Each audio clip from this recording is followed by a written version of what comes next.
But it's not only the problem of the family and the problem of the economy, but there's another aspect to it as well. It's also a sexual revolution. When women are dressed and yet naked, eventually you're going to have the majority of children being born as awladu zina. Said the Prophet ﷺ, 1400 years ago in Arabia, he said it. A child being born out of wedlock, that's no big thing anymore. Everybody doing it. Huh? Marriage, that's for the birds. We don't bother about marriage anymore. Huh? This is the best of all worlds.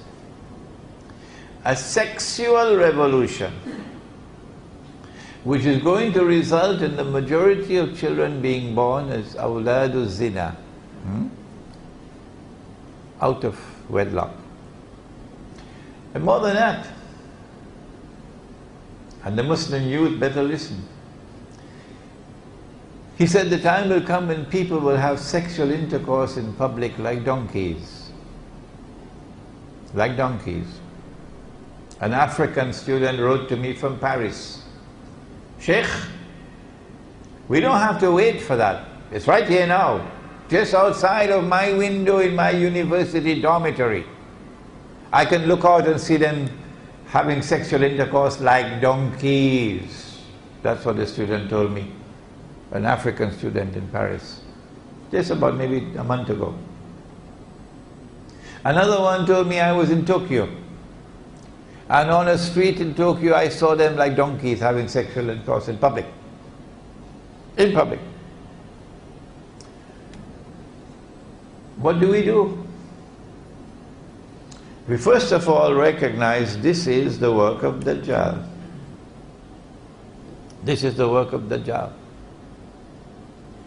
And so there's going to be a release of sexual energy in the world as we travel further and further in time. People are going to become more and more obsessed with sex. And to the point of sometimes being driven to madness.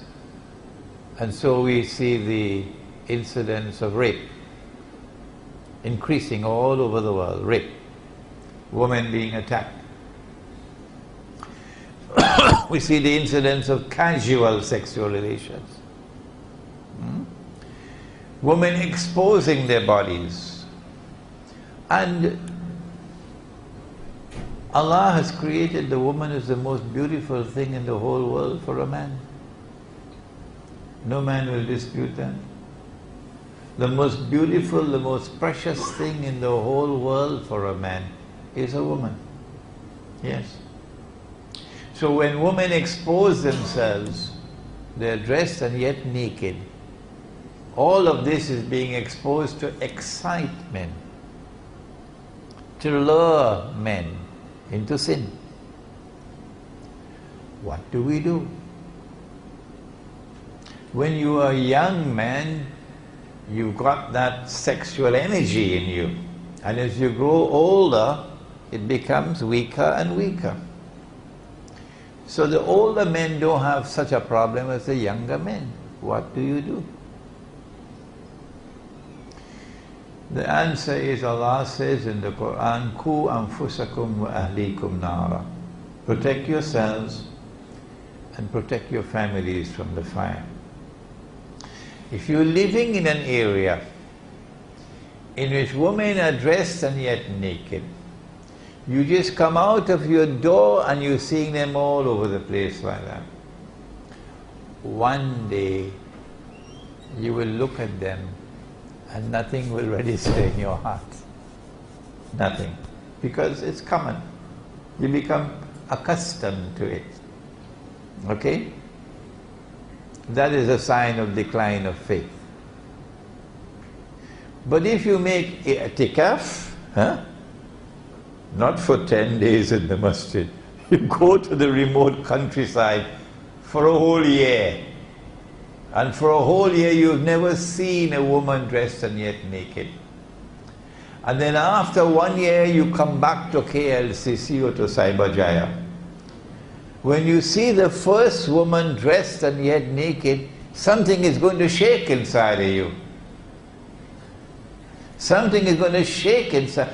Oh my God, what is that? The world is going to end. Huh? Look at that, did you see? That is what the Prophet said will happen. Look, look, look. Then you have Iman still left in you.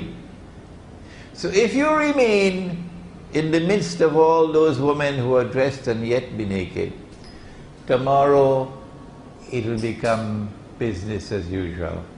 Nothing will register inside of you, and that is a sign of decline of faith. My answer is to get out.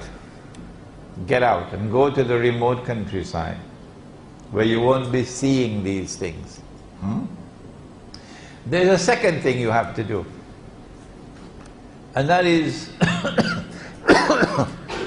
when a man is brought up as a man and he eats and he drinks the food that Allah has created, the pure food, and when he lives like a man, he rides horses, for example, then the virility of a man is such that he needs more than one wife. When you're eating the stuff that you're now eating and drinking the stuff that you're now drinking and traveling in this iron horse where there's no exercise for the groin area, then sometimes one wife is too much.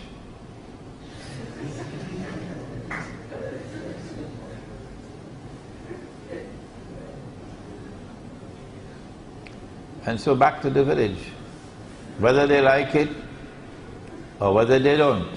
And there are many who are not going to like the lecture. There are many who are not going to like these words of mine. It doesn't bother me. I preach the deen to please Allah. So we move out to the countryside and we build villages, Muslim villages. And in these villages we will have not one wife, many wives. Because every woman who comes to that village and says, I want a husband, somebody has to marry her.